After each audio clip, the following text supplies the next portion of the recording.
મિત્રો, કામની શરૂઆત સકારાત્મક વિચારથી કરવી જોઈએ, તો જ સફળતા મળવાના ચાન્સીસ છે. જો તમે પ્રથમ પ્રયાસમાં નિષ્ફળ જાઓ છો તો તમારા નિરાશ ટાળવાની જોઈએ અને ફરીથી પ્રયાસ કરવો જોઈએ. જો એક પદ્ધતિ નિષ્ફળ જાય તો તેમાંથી શીખો અને બીજી રીતે કામ કરો, તો જ સફળતા મળી શકે છે. જે લોકો નિષ્ફળતાથી ડરતા હોય છે, જેઓ પ્રયાસ કરતા પણ ડરતા હોય છે, પરિશ્રમ વિના સફળતા મળી શકતી નથી.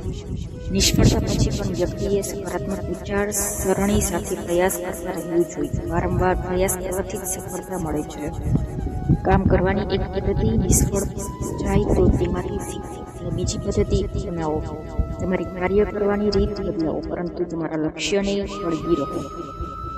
કોઈ આશા ન હોવા છતાં પણ જ્યારે આપણે પ્રયત્ન કરીએ છીએ ત્યારે આપણે મોટી સફળતા મળે છે.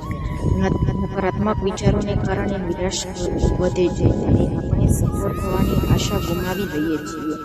તેથી તમારા વિચારોને સકારાત્મક રાખો, તે જે તમને જીવનમાં મોટો સિદ્ધાંત પ્રાપ્ત કરી શકશો. રાધે રાધે.